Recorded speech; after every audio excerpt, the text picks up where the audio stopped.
Pagi semua. Suara saya jelas ya? Judul hari ini, maukah engkau sembuh? Mau nggak? Saya nggak nih.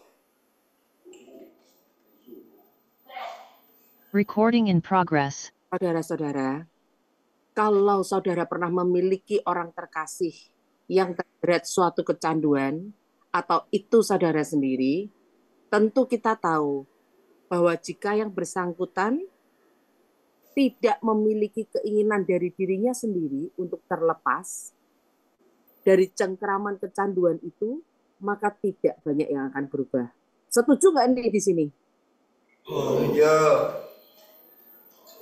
Kebenaran sesungguhnya, jika kita mau sehat secara fisik, pulih dari masalah keluarga, pulih dari trauma, sehat itu bukan melulu masalah kita di fisik ya.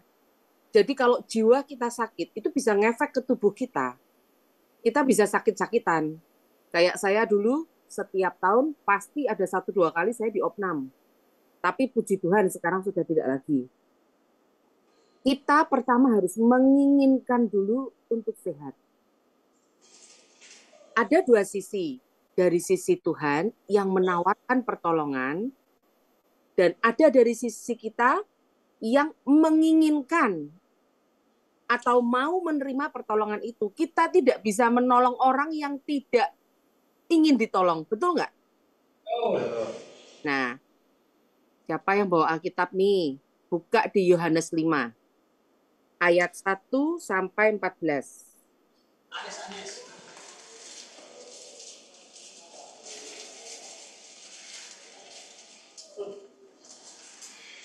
Ada yang bisa baca? Yohanes berapa? 5 ya? 5. Yohanes 5 ayat 1 sampai 14.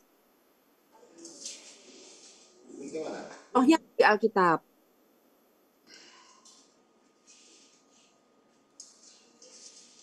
Salah satu bantu bacakan ya. Yohanes 5 ayat 1 sampai 14. Dengan perikop penyembuhan pada hari Sabat di kolam Bethesda. Bethesda.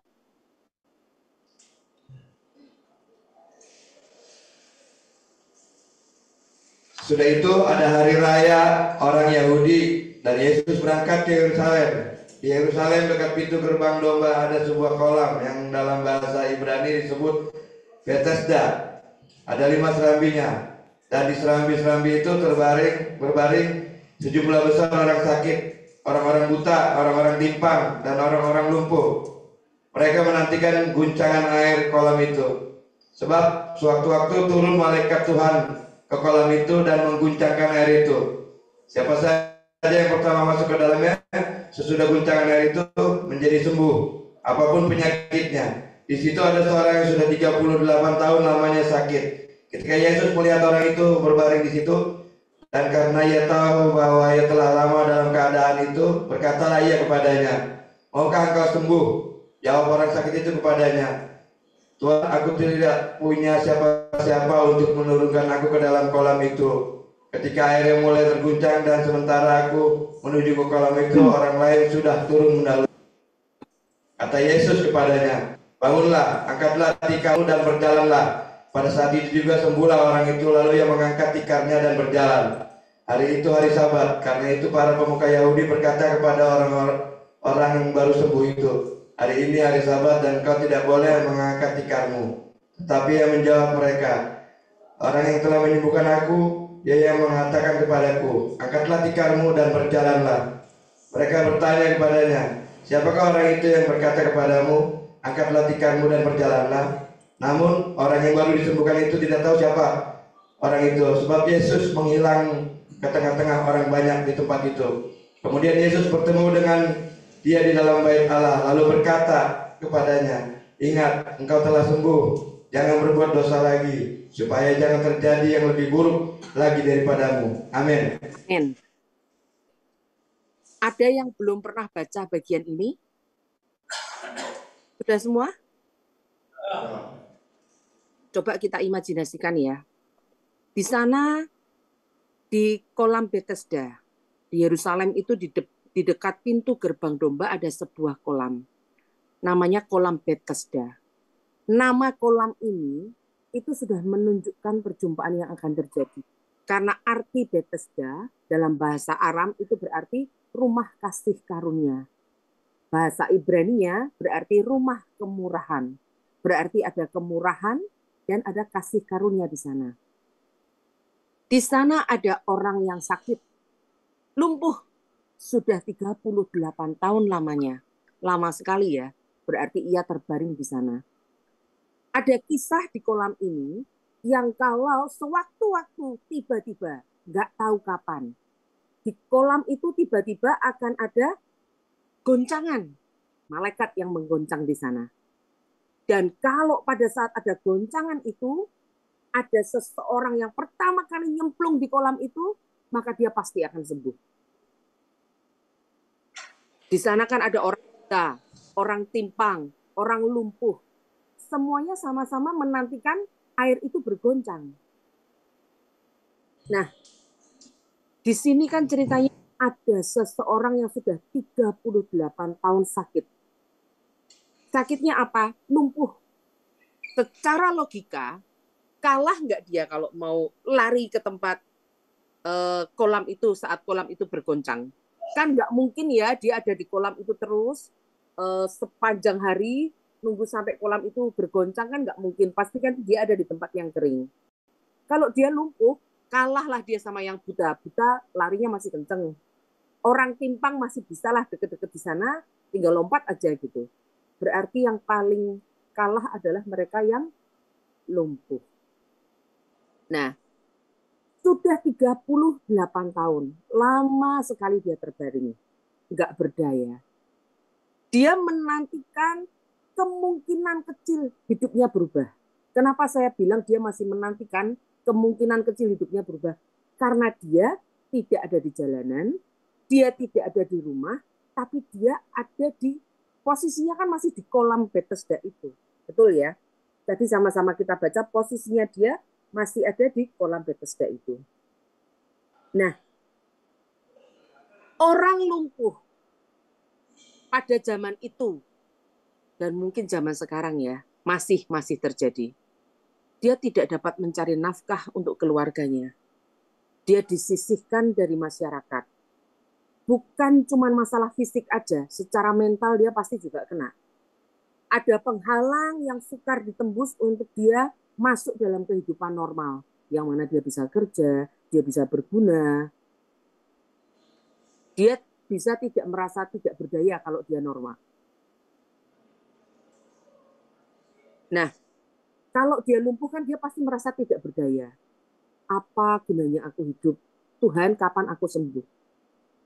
Saat Yesus tiba menjumpai orang itu kan penting ya. Ada kesempatan yang muncul.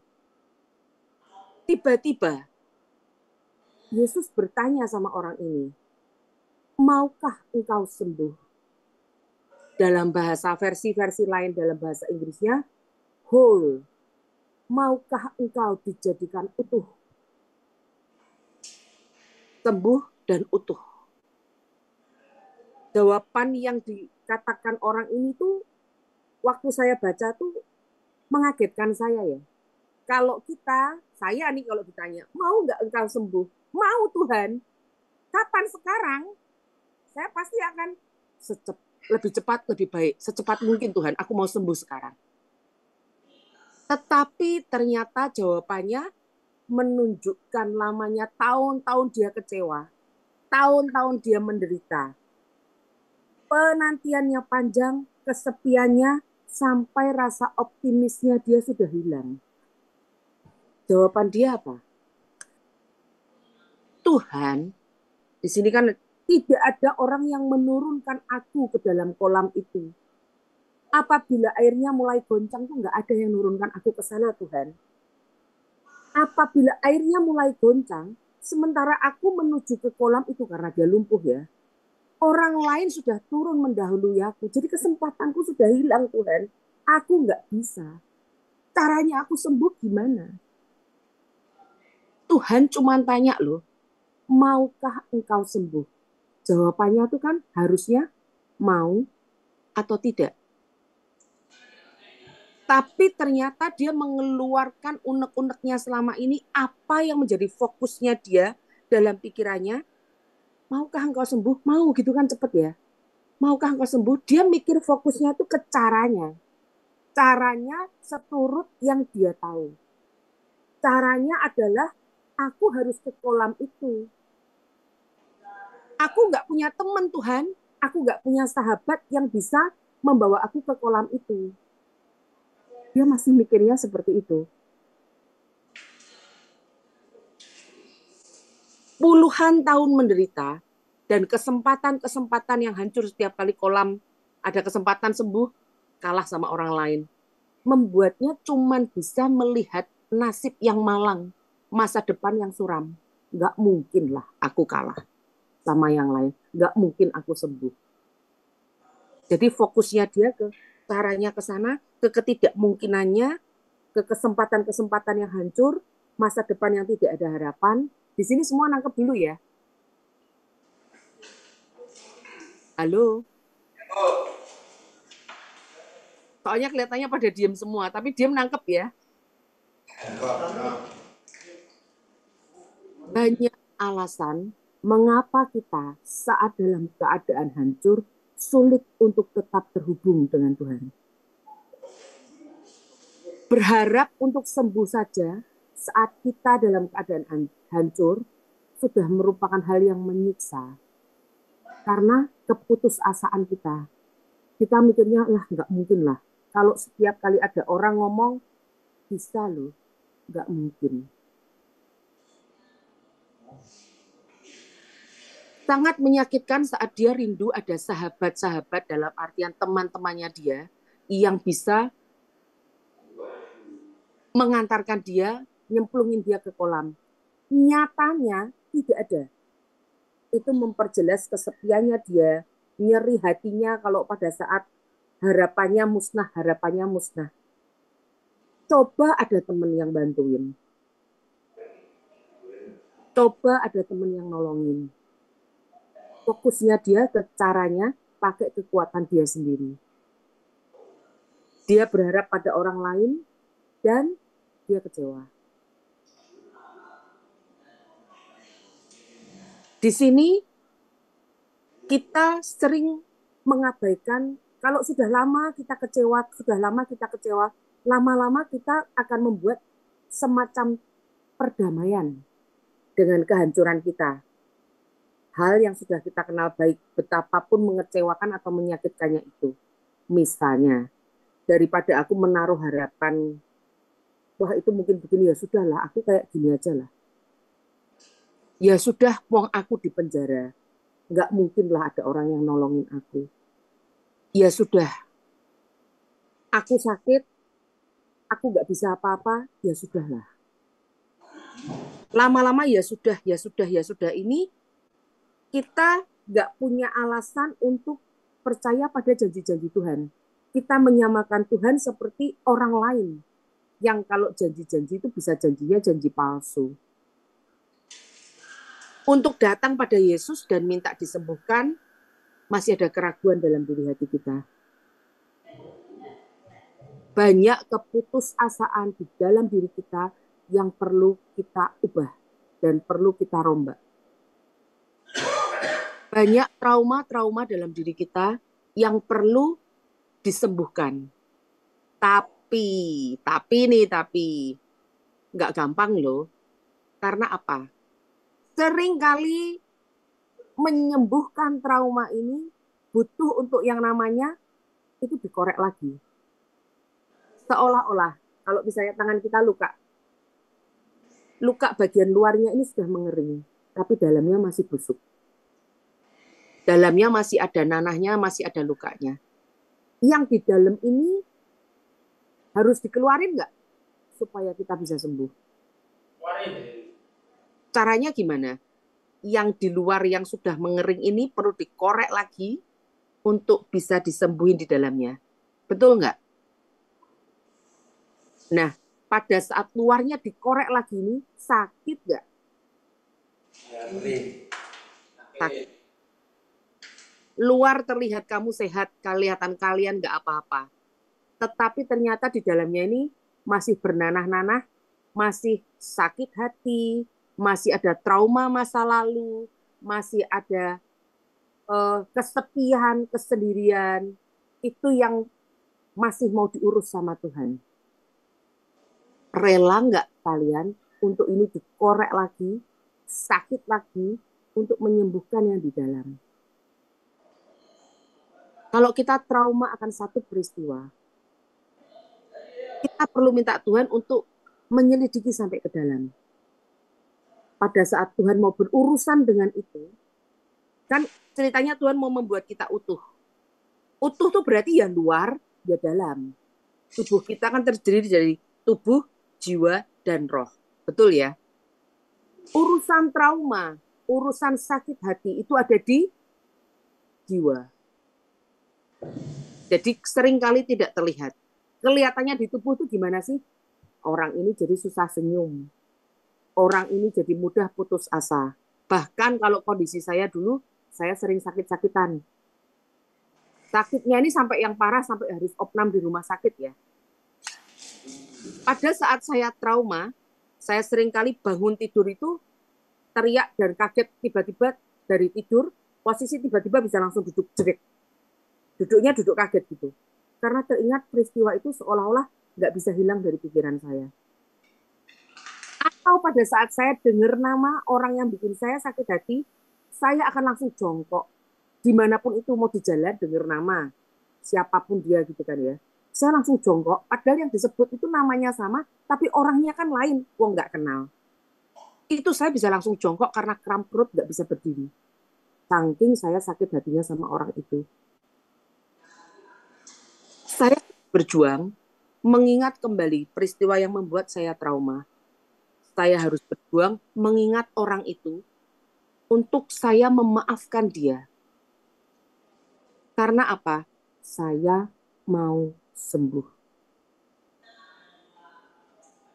Kita harus mengakui bahwa kita perlu disembuhkan. Apapun yang kita buat, usaha kita sendiri itu seringkali membuat semuanya kacau. Karena kita merasa, oh bisalah aku bisa begini. Ini tak giniin, maka ini akan begini. Kalau itu tidak berjalan seperti yang kita mau, seringkali itu membuat kita kacau. Mungkin ada bapak atau saudara-saudara di sini yang perlu disembuhkan dari trauma, perlu disembuhkan dari sakit hati. Saya ini sudah 2 hari berturut-turut sebetulnya untuk judul Maukah Engkau Sembuh. Saya berusaha nawar, Tuhan tema lain aja lah, nggak usah saya mau sembuh gitu kan. Karena saya sendiri pun secara manusia hidup dari dulu sampai sekarang pasti ada yang namanya perjuangan untuk sembuh, ngefek di tubuh supaya saya nggak sakit-sakitan. Karena kalau saya stres atau saya sakit hati atau saya ada tidak menjaga tubuh saya dengan baik ya. Jadi sakit itu kalau di tubuh nih bisa ada 2 hal. Satu, engkau tidak menjaga tubuhmu dengan baik. Salah makan, nggak menjaga pola makan, nggak menjaga pola tidur, cukup istirahat. Saya banyaknya yang di kedua nih. Yang pertama juga sih. Terus yang ketiga ini yang urusannya sama dalam. Kamu karena sakit hati, karena kamu stres, karena kamu banyak pikiran, karena kamu trauma. Nah, yang ketiga ini saya sering kena. Mungkin saudara-saudara sekalian enggak ya. Mungkin baik-baik saja di sana. Tapi kalau ada, itu butuh kemauan dari kita untuk sembuh.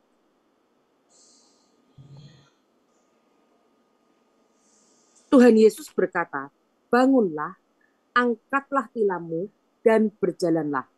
Di kolam Bethesda ini, Yesus ngomong sama orang lumpuh itu, bangun, angkat tilam, dan berjalan. Berarti, butuh sesuatu yang kita lakukan tidak? Tidak serta-merta Tuhan bilang, sembuhlah engkau. Ada proses yang harus kita jalankan. Bangun, angkat tilam, dan berjalan. Wake up. Bangkit hai rohku, bangkit hai jiwaku. Angkat tilam, kita angkat semuanya hadapkan ke Tuhan, dan kita berjalan bersama Tuhan. Sebetulnya artinya ini sangat-sangat dalam. Coba kita buka di Yesaya 43 ayat 4.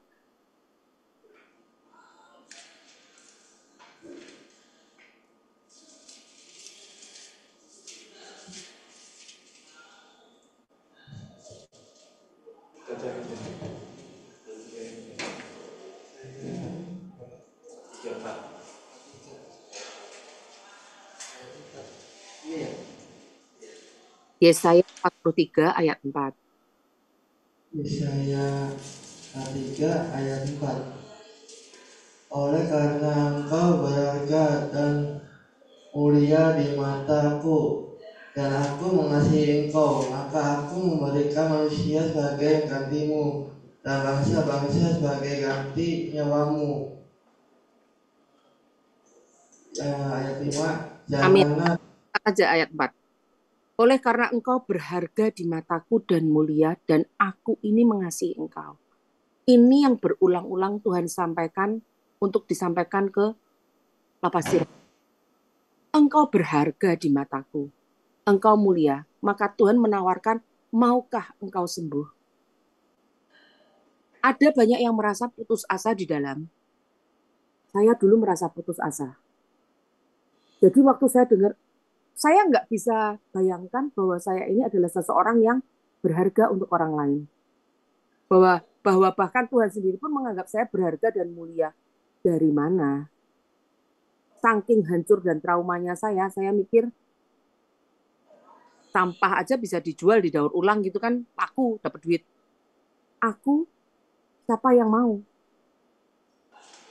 Dari kecil, karena ketidakmengertian orang tua, saya dikepang, dibuang, dijual.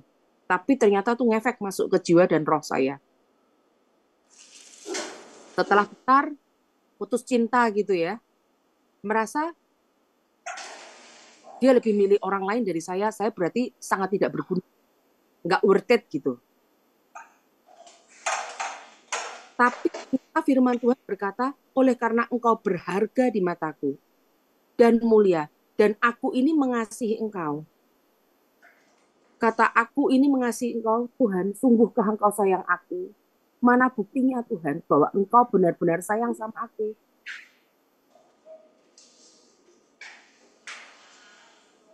Coba kita buka di Kolose 1:13-14.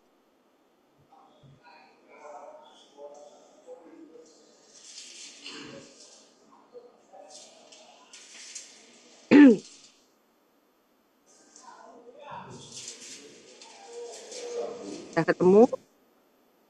Kolose 1 ayat 13-14.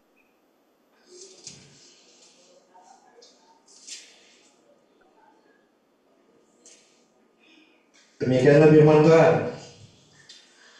Ia telah melepaskan kita dari kuasa kegelapan ini dan memindahkan kita ke dalam kerajaan anaknya yang terkasih. Di dalam dia kita beroleh penebus, yaitu pengampunan dosa. Yes. Amin. Ia telah melepaskan kita dari kuasa kegelapan dan memindahkan kita ke dalam kerajaan anaknya yang kekasih. Di dalam dia kita memiliki penebusan kita, yaitu pengampunan dosa. Di dalam Yesus Kristus kita memiliki penebusan kita, yaitu pengampunan dosa. Ayat lain lagi, Efesus 1 ayat 14. Supaya bukan saya yang buat-buat ya, ini janjinya Tuhan. Bukan janjinya Bu Yeni gitu ya. Ini janjinya Tuhan Yesus.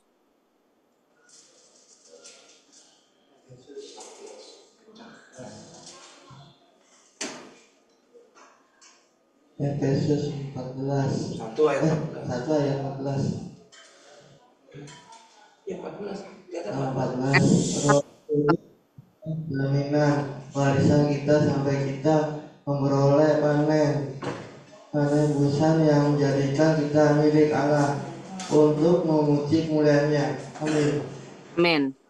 Dan Roh Kudus itu adalah jaminan bagi kita sampai kita memperoleh seluruhnya, yaitu penebusan yang menjadikan kita milik Allah untuk memuji kemuliaannya. Roh Kudus itu jaminan kita. Sampai kita memperoleh seluruhnya itu berarti penebusan. Kita itu sudah ditebus. Harganya sudah lunas dibayar. Kapan dibayarnya?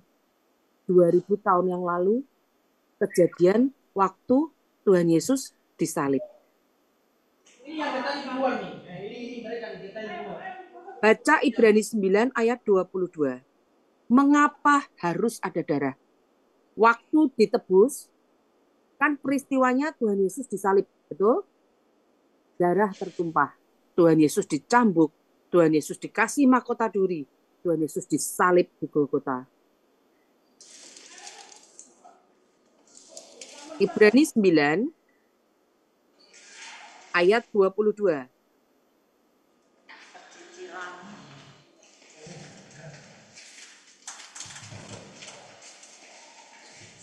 Ibrani 9 ayat 22. Demikian firman Tuhan. Dan hampir segala sesuatu disucikan menurut hukum Taurat dengan darah. Dan tanpa penumpahan darah tidak ada pengampunan. Amin. Amin. Di sini jelas ya. Coba kita sekarang imajinasikan, kenapa kok saya bawa ke ayat-ayat ini. Tadi di Kolose 1 ayat 13 sampai 14, Tuhan sudah melepaskan kita dari kuasa kegelapan. Apapun yang membelenggu kita, mau itu kutuk, mau itu dosa, mau itu maut, produk maut, sakit, penyakit, dan lain sebagainya, kita sudah dilepaskan sudah ditebus, sudah diampuni, dipindahkan dari kerajaan kegelapan yang produknya adalah maut, putus asa, sakit penyakit, dan lain sebagainya. Kita dipindahkan ke kerajaan Allah. Di Efesus 1 ditulis, Roh Kudus itu adalah jaminan kita. Kita itu milik Allah. Mengapa ada darah untuk penebusan? Dijelaskan di Ibrani 9 ayat 22 tadi. Tanpa penumpahan darah tidak ada pengampunan. Di kayu salib itu terjadi pertukaran antara kutuk dan semua produk dosa. Produk dosa itu termasuk kematian, sakit penyakit, putus asa, dan lain sebagainya, kehancuran. Tuhan Yesus sudah tanggung semua di kayu salib untuk kemudian ditukar dengan keselamatan untuk kita. Semua sudah lunas dibayar Tuhan Yesus di kayu salib.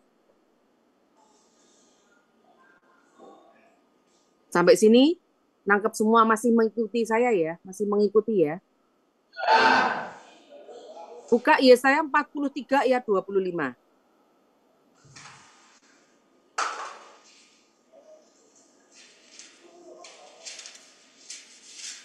Supaya jelas nih ya, saya akan pakai banyak ayat firman Tuhan. Ini kan perkataan Tuhan kepada kita, janji-janji Tuhan kepada kita. Yesaya 43 ayat 25.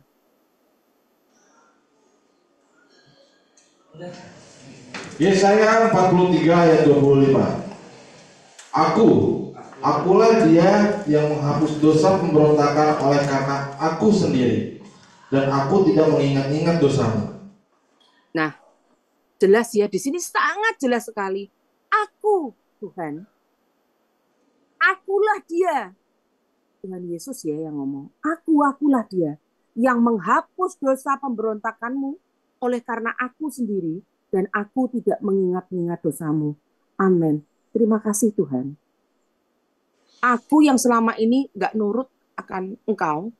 Aku yang selama ini banyak berontak. Tuhan suruh ke kanan, saya ke kiri. Tuhan suruh buat A, saya buat B. Tidak presisi, tidak akurat. Nggak mau nurut, banyak nawar. Gitu kan. Tapi di sini Tuhan ngomong secara jelas. Akulah dia yang menghapus dosa pemberontakanmu oleh karena aku sendiri. Tuhan kan sudah menanggung dosa kita di kayu salib. Aku tidak mengingat-ingat dosamu. Yang suka mengingat-ingat dosa siapa? Malah kita sendiri kan. Kadang-kadang Tuhan, aku sudah begini. Yang kita sebut itu yang sudah lalu. Padahal itu yang sudah pernah kita serahkan ke Tuhan untuk diampuni. Kalau teman kita ada buat salah, kita masih ingat. Padahal Tuhan sendiri bilang, akulah dia yang menghapus dosa pemberontakanmu oleh karena aku sendiri. Pada saat engkau sudah mengaku dosa, maka dosa itu diampuni, jadi putih bersih. Dari merah darah seperti kirmisi, jadi putih seperti salju. Aku tidak mengingat-ingat dosamu. Saudara-saudara yang ada di LP Cirebon, pasti ada salahnya kan? Sampai bisa masuk ke dalam LP itu kan pasti ada salahnya. Betul ya? Tapi kalau kita mengaku dosa kita, itu sudah ada janjinya. Aku tidak mengingat-ingat dosamu. Kenapa ini penting?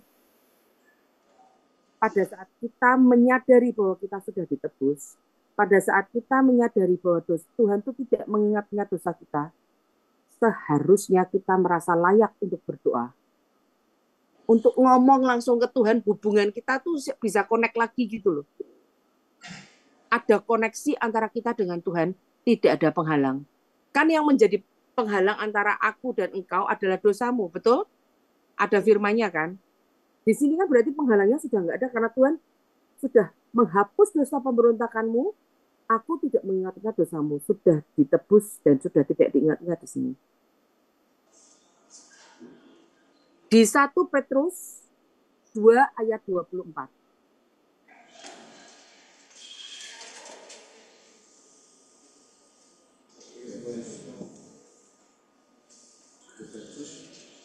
1 Petrus 2 ayat 24. 1 Petrus 2 ayat 24. Demikianlah firman Tuhan. Ia sendiri telah memikul dosa kita di dalam tubuhnya di kayu salib, supaya kita yang telah mati terhadap dosa hidup untuk kebenaran. Oleh bilur-bilurnya kamu telah sembuh. Amin. Ia sendiri telah memikul dosa kita di dalam tubuhnya di kayu salib, supaya kita yang telah mati terhadap dosa hidup untuk kebenaran. Oleh bilur-bilurnya kamu telah sembuh. Ada yang harus kita kerjakan di sini. Bukan cuman oleh bilur-bilurnya kamu telah sembuh. Supaya kita yang telah mati terhadap dosa. Jadi di sini ada pilihan loh. Kamu mau terus hidup di dalam dosa, atau kamu pilih untuk hidup untuk kebenaran. Pada saat kita memilih untuk kita tidak mengampuni, berarti kita memilih untuk terus hidup di dalam dosa. Kebenarannya adalah apa? Kalau kamu mau berdoa, kamu merasa ada ganjalan dalam hatimu, pergi dan berdamai dulu dengan saudaramu baru berdoa. Betul nggak? Amin. Masih mengikuti? Amin. Kenyataannya, masih ada nggak yang suka sakit hati? Ada, Bu. Nah, Tuhan, gimana aku mau mengampuni dia? Itu sering tuh saya dengar dari LP-LP yang lain tuh. Gimana saya mau mengampuni dia? Baru saya mengampuni perbuatan dia yang pertama, dia sudah menyakiti hati saya yang kedua, ketiga, keempat. Saya ampuni yang 2, 3, 4, dia menyakiti saya lagi yang kelima. Dia yang ngajak berantem, Bu. Sering nggak terjadi? Sering. Nah, sekarang saya tanya gantian. Kita berapa kali menyakiti hati Tuhan dan berbuat salah sama Tuhan? Sering kali, Bu. Banyak mana temanmu menyakiti kamu sama kamu menyakiti Tuhan? Menyakiti Tuhan. Nah, makanya jangan suka hitung-hitungan. Yalah, kalau banyak kamu yang menyakiti Tuhan, ya sudahlah. Masih plus Tuhan kan? Kalau kamu mengampuni, kamu nggak rugi kan? Kamu mikirnya begini, kalau aku tidak mengampuni, yang rugi itu aku. Karena berarti aku nggak bisa terhubung sama Tuhan, doaku tidak terjawab. Tuhan tidak bisa mendengar, bukannya Tuhan tidak bisa mendengar, tetapi yang menjadi penghalang antara aku dan Tuhan adalah dosaku. Pilih untuk mengampuni, pilih untuk hidup dalam kebenaran. Mau tidak mau. Trauma-trauma masa lalu, Tuhan tolong sembuhkan aku. Setiap malam, kalau mau tidur, pegang belakang kepalamu sini. Coba sekarang praktek, pegang belakang kepala. Di sini tempatnya pikiran, tempatnya masa lalu kita, tempat alam bawah sadarnya kita. Tuhan, tolong sembuhkan trauma masa laluku.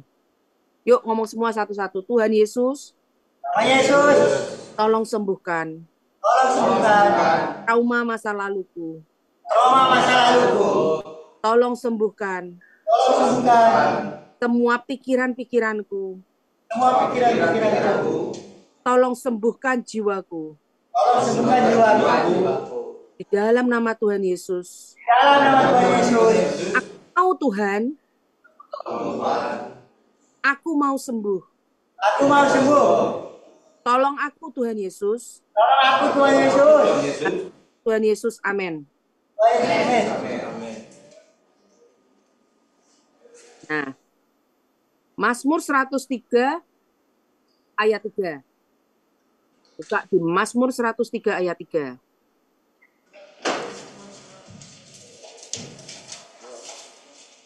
Mazmur 103 ayat 3. Yes. Dia yang mengampuni segala kesalahanmu, yang menyembuhkan segala penyakitmu. Amin.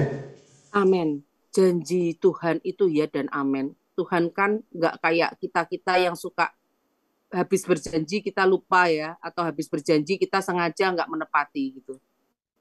Di sini Tuhan sungguh-sungguh ada firman-Nya jelas sekali. Dia yang mengampuni segala kesalahanmu, yang menyembuhkan segala penyakitmu.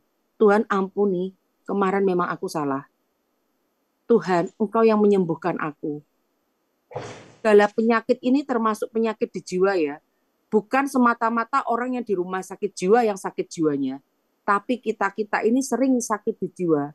Kalau kita sakit hati, masih suka teringat-ingat, wah itu orang itu, oh jangan lagi deh ketemu-ketemu sama aku. Dia yang suka bikin aku sakit hati, itu termasuk sakit di jiwa loh. Ubah cara kita berdoa. Jangan minta apa yang Tuhan sudah berikan. Nanti dijawab nih, kamu minta-minta dan terus minta, tapi kamu sendiri nggak mau ditolong. Nggak bisa, it takes two to tango. Harus ada dari sisi Tuhan, dan harus ada respon kita yang sungguh-sungguh mau. Akar dosa, tadi kan berarti Tuhan sudah bereskan nih di kayu salib. Tadi kan dia menghapus segala pemberontakanmu, dia yang mengampuni segala kesalahanmu. Tadi ayat-ayatnya kan sudah saya kasih ya. Akibatnya pun sudah Tuhan bereskan, yaitu sakit-sakit penyakit dan lain sebagainya. Masalahnya, kita milih apa? Kita mau atau enggak? Kalau mau, gimana caranya? Betul ya? Tuhan, aku mau sembuh.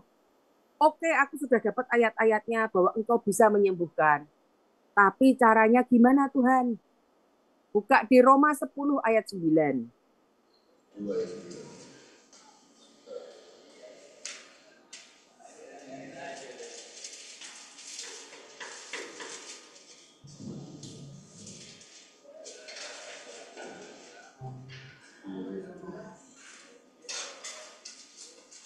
Roma 10 ayat 9. Jika engkau mengaku dengan mulutnya bahwa Yesus adalah Tuhan dan percaya dengan hatimu bahwa Allah telah membangkitkan Dia dari antara orang mati, maka engkau dia dari antara orang mati, maka engkau akan diselamatkan. Amin.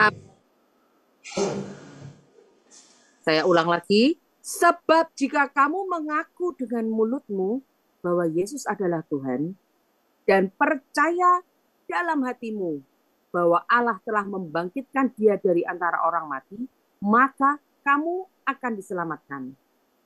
Kalau tadi di kolam Bethesda tadi ada perkataan, bangun, angkat tilammu, berjalan. Berjalanlah, berarti kan ada dari kita yang harus melakukan sesuatu. Di sini juga sama. Jika kamu mengaku dengan mulutmu, kalau ngomong mengaku dengan mulutmu berarti kita harus ngomong nggak? Percaya dalam hatimu, berarti kita harus percaya kan dalam hati kita. Pengakuan kita, pengakuan itu tadi yang mengaku dengan mulutmu ini adalah hasil dari iman yang Tuhan sudah berikan di hati, bahwa Tuhan sanggup. Pengakuan kita melepaskan kuasa. Ketika kita percaya dalam hati bahwa Allah telah membangkitkan Yesus di antara orang mati, lalu kita mengakui itu, kita ngomong, maka ada otoritas yang keluar dari mulut kita. Kalau kita mengetahui, memahami, mempercayai. Lah, nggak cuma tahu loh. Aku tahu Tuhan Yesus bangkit dari antara orang mati. Paham nggak? Percaya nggak? Bahwa apa yang pernah terjadi di kayu salib itu terjadi pertukaran. Di kayu salib itu terjadi pertukaran antara dosa, kutuk, dan kemenangan yang Tuhan sudah berikan. Kan darah sudah tertumpah. Darah ganti darah. Kutuk itu biasanya mengandung perjanjian darah. Kita nebusnya hanya bisa dengan darah. Sudah diwakilkan oleh Tuhan Yesus. Kalau enggak, kita yang harus nanggung. Siapa dari kalian yang ada anak sulung? Ada anak sulung enggak? Ada anak pertama gitu? Coba boleh angkat tangan. Siapa yang di LP Cirebon ada anak sulung? Atau merupakan anak sulung ada? Biasanya anak pertama. Cuma satu orang aja. Nggak ada lagi yang lain ya. Anak sulung biasanya kalau ada dosa atas, ada kutuk dari atas, yang pertama kena dan menanggung adalah anak sulung. Kalian perlu belajar lebih. Anak kedua, ketiga, keempat, jangan senang-senang. Kalau anak pertamanya tahu hukum, anak kedua, ketiga, keempatnya bisa kena juga. Jadi hukum itu tidak cuma anak sulung ya. Anak sulung memang paling berat. Tapi kedua, ketiga, keempat, kutuk tuh berapa generasi ke bawah, kena semua. Ini kalian harus belajar. Ada namanya kutuk kegagalan, kutuk perceraian, kutuk kemiskinan, kutuk kematian. Biasa yang minta tumbal itu. Untuk pesugihan lah. Kalau atas-atas kita pernah ada perjanjian dengan kuasa kegelapan, bawah-bawahnya kena. Ada kutuk yang bikin sakit, nggak pernah sembuh-sembuh. Nanti di usia, misalnya usia tertentu, usia 50 pasti mati, itu ada. Berapa generasi pokoknya nggak bisa mencapai usia lebih dari usia 50. Ada. Itu kutuk dari atas. Ini kita perlu belajar untuk selesai semua. Caranya gimana? Kita perlu paham dulu nih. Sudah ada pertukaran nih. Di kayu salib itu. Kutuk sudah ditukar dengan darah Yesus, sehingga sudah ada kemenangan yang kita bisa klaim. Kita harus ngomong, kita harus declare dari mulut kita sendiri. Saya bisa mendoakan kalian di dalam nama Tuhan Yesus, kutuk dipatahkan. Tapi legalitasnya yang harus ngomong adalah kalian sendiri, bukan saya. Yang kena kutuk saya apa engkau? Ya kalau yang kena kutuk saya harus ngomong sendiri. Diwakilkan bisa sih, tapi beda. Lebih efektif kalau saya sendiri yang ngomong langsung tes selesai. Di alam roh itu yang terjadi. Nah, kembali lagi nih, kita tahu, kita paham dan percaya nggak? Kalau cuma tahu tok, otoritasnya kurang. Karena kamu nggak sungguh-sungguh percaya, nggak sungguh-sungguh paham. Kalau sudah bisa paham, masuk dalam pikiran, masuk ke hati, aku bisa klaim. Kita bisa klaim. Tidak iblis, dengar, semua kutuk sudah dibayar Tuhan Yesus di kayu salib. Ayatnya kan ada. Jadi aku mengaku dengan mulutku bahwa Yesus adalah Tuhanku, Yesus adalah penyelamatku. Aku percaya bahwa Allah telah membangkitkan dia dari antara orang mati, aku diselamatkan. Coba buka di 1 Korintus 6 ayat 17. 1 Korintus 6 ayat 17.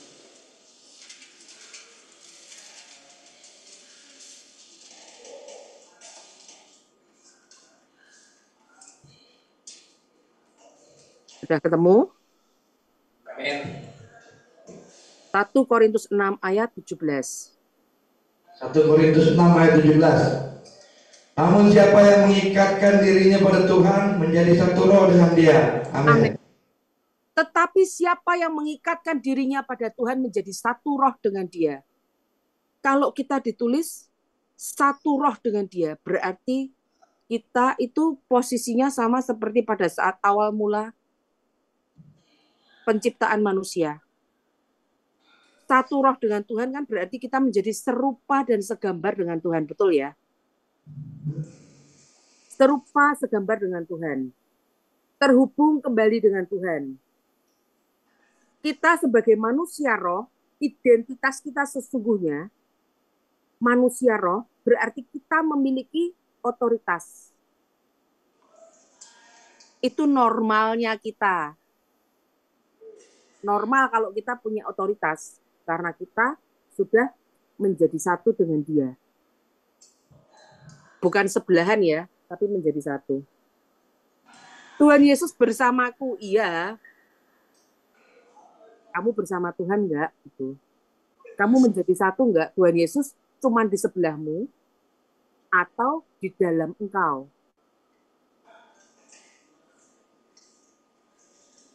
Otoritasnya beda.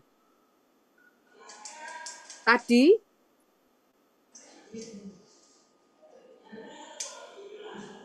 kita sudah tahu kebenaran. Bisa terus dua yang tadi sudah kita baca. Ia sendiri telah memikul dosa kita di tubuhnya di kayu salib supaya kita yang telah mati terhadap dosa hidup oleh kebenaran. Oleh bilur-bilurnya kamu telah sembuh. Mazmur 103 ayat 3. Dia yang mengampuni segala kesalahanmu, menyembuhkan segala penyakitmu. Terus tadi ayat yang sebelumnya, Kolose 1:13-14. Itu ada tulisannya, Tuhan melepaskan kita dari kuasa kegelapan. Ini termasuk kutuk ini tadi. Kalau engkau berada di kutuk itu, kalau makanya jangan urusan sama dukun, supranatural, dan lain-lain yang berasal dari kuasa kegelapan. Turun bisa ke 3, 4, sampai 7 generasi. Kenapa bisa sampai panjang sekali? Karena belum selesai nih generasinya sampai 1, 2, 3, 4, baru generasi ketiga sudah membuat perjanjian baru lagi, turun ke bawah lagi 3, 4, 7 generasi. Nanti belum selesai, turun lagi, jadi tidak akan pernah lepas. Sampai ke anak keturunan itu ada dalam jangkauan kutuk itu. Sudah pernah belum kita untuk pelepasan kutuk? Sudah pernah belum kita menyembuhkan trauma? Sudah pernah belum kita menyadari bahwa itu bisa loh dilakukan? Bukan tidak bisa. Saya termasuk salah satu orang yang sering banget pelepasan waktu itu. Kutuknya banyak, karena atas saya banyak sekali perjanjian, dan itu pakainya perjanjian darah. Itu kenapa kok selalu sampai harus ke rumah sakit dan selalu minta darah. Kalau ada apa-apa, itu anak sulung biasanya ada aja darah yang keluar. Entah itu mimisan lah, entah itu jatuh sampai berdarah-darah lah, atau bahkan apapun lah yang menyebabkan kita banyak darah keluar. Itu ada perjanjiannya, dan kita harus patahkan itu. Ada yang sudah pernah untuk melepaskan itu semua? Belum ada. Ada yang sudah pernah paham belum tentang ini semua? Wah, sesinya panjang ini. Karena keterbatasan waktu mungkin kita akan lanjut di lain kali ya. Soalnya harus kalau belum pernah, makanya kan Tuhan tuh bilang benar-benar, maukah engkau sembuh tuh urusannya tuh banyak gitu loh ya. Tidak, kalau kadang-kadang orang mikir, maukah engkau sembuh? Oh, nanti yang buta melihat, yang pincang berjalan lagi normal. Kalau ada sakit kanker sembuh gitu. Tapi tidak banyak yang berurusan sampai ke dalam jiwa. Tidak banyak yang berurusan sampai ke arah kutuk. Bahwa engkau seperti ini itu karena ada kutuk di atasmu yang engkau harus selesaikan. Sebetulnya untuk sementara ini ya yang saya bisa bagikan, di Ibrani 9 ayat 22, coba dibuka lagi sekali.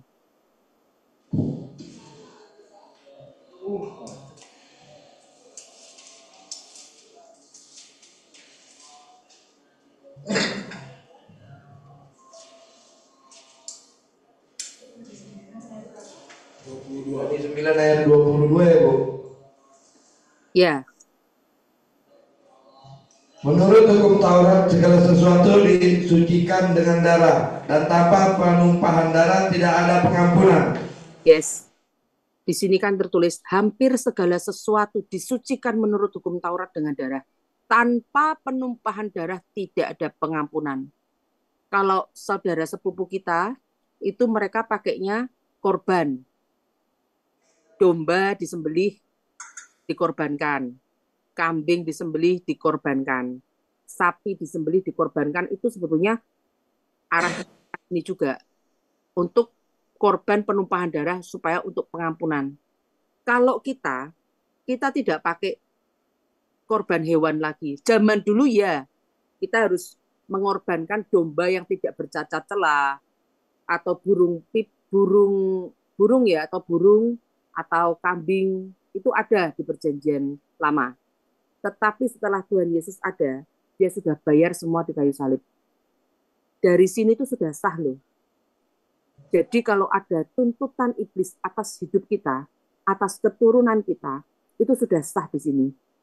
Tanpa penumpahan darah tidak ada pengampunan. Sudah ada kan darah yang tertumpah?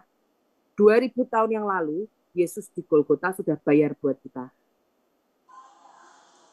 Makanya bisa sah, legal, pada saat Tuhan Yesus berkata, aku menghapus dosa pemberontakanmu, tidak mengingat-ingat dosamu. Yang tadi saya katakan di Yesaya 43 ayat 25.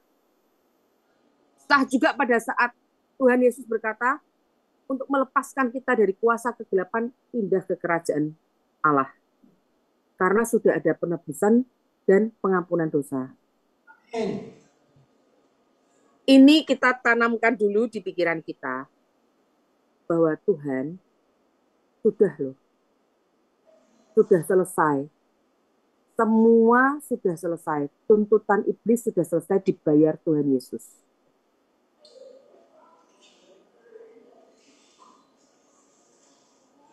Boleh kita berdoa? Yuk.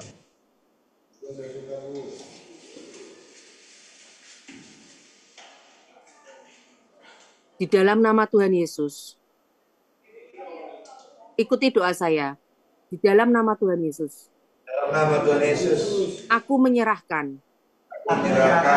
roh, jiwa, dan tubuhku roh, jiwa, dan tubuhku sepenuhnya ke tangan Bapa. tangan Bapa. Tuhan Yesus, Yesus, terima kasih Engkau telah menebusku. Terima kasih Engkau telah menebusku. Dengan ini kukatakan, dengar iblis, semua tuntutan sudah dibayar Tuhan Yesus di kayu salib.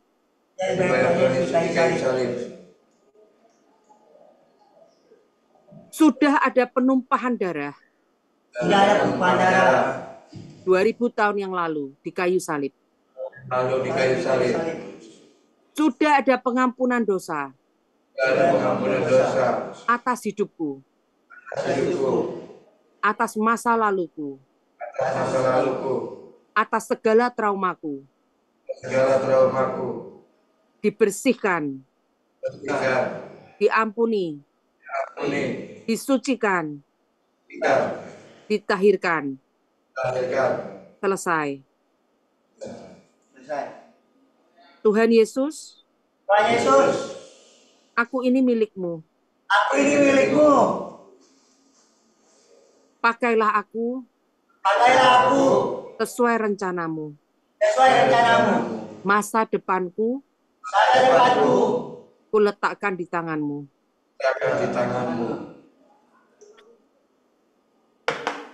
Oleh bilur-bilurmu Tuhan Yesus, aku telah sembuh.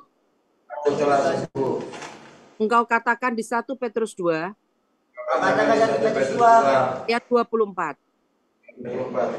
Ada tertulis, Ia sendiri telah memikul dosa kita di dalam tubuhnya di kayu salib, supaya kita telah mati terhadap dosa, hidup untuk kebenaran. Oleh bilur-bilurnya kamu telah sembuh. Maka aku sembuh Tuhan oleh bilur-bilurmu.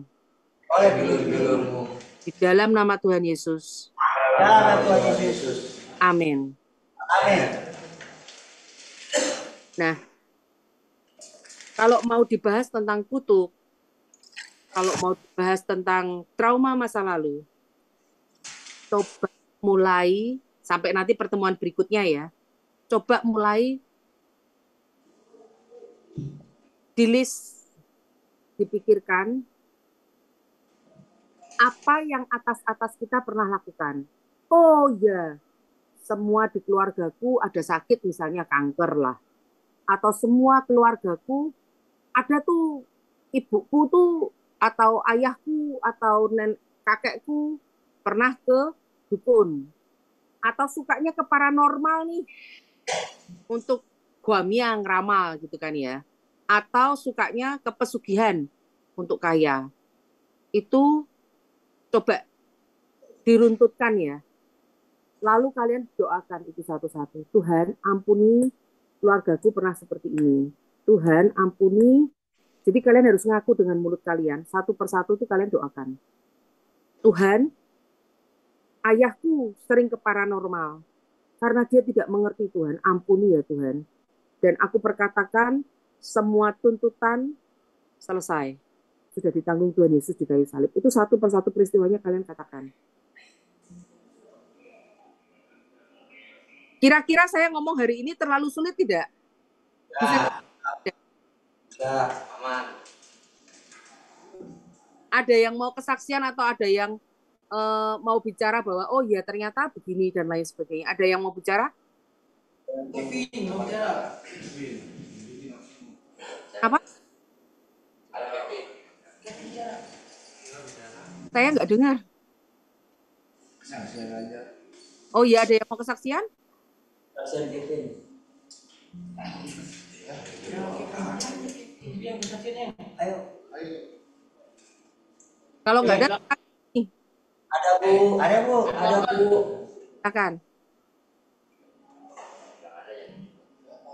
Ada siapa? Ada. Kevin. Udah. Kalau nggak ada, saya lanjutin aja. Jadi tadi sudah jelas ya. Caranya seperti apa? Belum ada yang melakukan ya? Belum. Urusi sakit hatimu, tapi fokusnya bukan sakit hatimu. Fokusnya adalah Tuhanmu yang besar, bukan masalahmu yang besar. Seringkali kita bertanya, kenapa aku harus mengalami ini? Kenapa ini harus terjadi padaku? Itu seringkali membuat kita punya namanya roh mengasihani diri sendiri. Seolah-olah kita yang paling merana. Banyak yang jauh lebih merana daripada kita di luar sana. Banyak yang harus mengalami jauh lebih berat daripada kita di luar sana. Bukankah firman Tuhan berkata bahwa Tuhan tidak akan memberikan kita percobaan yang melebihi kemampuan kita? Pada saat kita dicobai, bahkan Tuhan sudah memberikan jalan keluarnya. Tinggal kita mau nggak dengar-dengaran sama Tuhan. Mau nggak nurut sama Tuhan. Kalau ada yang salah, diampuni. Jadi pada setiap peristiwa, cara paling gampang adalah begini. Cari titik positif apa yang bisa kita dapat dari peristiwa itu. Kalau ada suatu peristiwa dulu yang diajarkan Ibu Ana tuh kepada saya tuh, kamu harus pikirkan, Tuhan, Engkau mau buat apa dalam hidupku? Tuhan, Engkau mau ngajari apa dari peristiwa ini? Oh Tuhan, dia tuh sangat nyebelin banget ya. Itu peristiwa sangat menyakitkan hatiku. Tuhan, Engkau mau ngajari aku apa dari peristiwa ini? Karena itu akan selalu urusannya dengan kita, dan kita, bukan tentang dia. Oh, Engkau mau ngajari aku sabar. Oh, Engkau mau ngajari aku untuk rendah hati, nggak usah sombong, nggak usah gengsi. Ya Tuhan, terima kasih. Lama-lama akan menjadi pola kita. Lama-lama akan menjadi karakter kita. Untuk kita bisa melihat sesuatu hal, apapun itu secara positif, itu butuh latihan. Tidak semua orang bisa. Biasanya, kalau ada sesuatu hal terjadi, kalau orang nggak biasa melihat positifnya, dia akan melihatnya itu bencana, musibah. Iya kena musibah, iya kena bencana. Tetapi kalau kita sudah terbiasa cari sisi positif dari peristiwa itu, kita akan tahu, oh puji Tuhan, dari peristiwa ini Tuhan ternyata mau ngajari aku ini. Oh puji Tuhan, dari aku bersinggungan dengan orang ini, ternyata Tuhan bisa membuat aku ketemu divine connection dengan yang lain. Aku dibukakan kesempatan yang sangat bagus, tapi harus melalui orang ini loh, tadi yang nyebelin itu. Itu hanya bisa terbuka kalau kita terhubung dan menjadi satu dengan Tuhan. Kita nggak mungkin terhubung kalau di dalam kita ini frekuensinya nggak sama. Frekuensi nggak sama tuh gimana sih?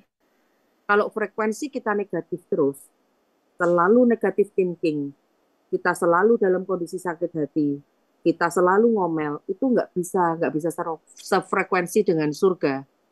Surga itu frekuensinya apa? Sukacita, lemah lembut,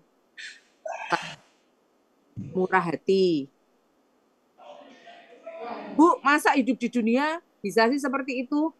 Kita kan juga punya kebutuhan. Kalau kamu terhubung, nggak usah kamu pikirkan, Tuhan yang akan mikirin. Bahkan, istilahnya nih, saya tuh sering bilang, Tuhan, pembalasan milik Tuhan, betul nggak? Kan ada di firman Tuhan kan, pembalasan milik Tuhan gitu kan. Itu tuh saya sering nakal gitu. Tuhan, aku sakit hati, aku sabar dan aku mengampuni karena firman-Mu nyuruh kayak gitu Tuhan, tapi aku sakit hati. Kita akan melihat sendiri, nggak usah kita minta, Tuhan akan bales kok. Tapi bukan berarti Tuhan balesin, gitu kan, enggak ya. Tapi kita akan melihat bahwa orang-orang yang berusaha mencelakakan kita, dia tidak akan bertahan. Tidak akan pernah bisa bertahan. Kalau loh ya, kalau kita jadi satu dengan Tuhan. Sefrekuensi. Tiba-tiba apa yang menjadi kebutuhanmu, apa yang menjadi keinginanmu, itu akan terjadi. Di peristiwa kolam Bethesda, saya tutup dengan begini. Di peristiwa kolam Bethesda, itu kan kelihatan sekali penggambaran diri kita di sana. Ditanya, maukah engkau sembuh? Jawabannya, Tuhan, nggak ada yang bawa aku ke sana. Harusnya jawaban kita apa? Mau Tuhan, sekarang Tuhan. Dan kita penuh sukacita ditawari kesembuhan. Betul nggak? Seringkali kita salah fokus. Fokus kita ke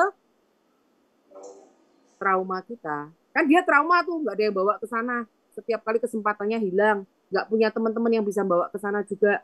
Tahun-tahun lamanya itu kan penantiannya sudah sekian lama. Tapi Tuhan bilang apa? Bangun. Kalau saya katakan tuh seperti gini loh. Hei bangun. Sadar, oi, sadar. Angkat tilammu, berjalanlah. Bangun rohku. Sering katakan ke diri kita, bangun rohku. Angkat tilam berarti lakukan apa yang Tuhan mau. Berjalan bersama Tuhan. Amin. Itu bekal hari ini. Boleh berdiri dan terima berkat? Semua terberkati hari ini? Amin. Tuhan memberkati engkau dan melindungi engkau. Tuhan menyertai engkau dengan wajahnya dan memberi engkau kasih karunia. Tuhan menghadapkan wajahnya kepadamu dan memberi engkau damai sejahtera. Bapa, kami sudah selesai Tuhan, tetapi Roh Kudus engkau yang menyingkapkan lebih lagi kepada mereka. Engkau yang menyingkapkan semua Tuhan yang firman-firman yang sudah hamba katakan Tuhan. Engkau akan mengupas lebih dalam lagi dan memberikan pengertian dalam pikiran mereka. Di dalam nama Tuhan Yesus. Amin.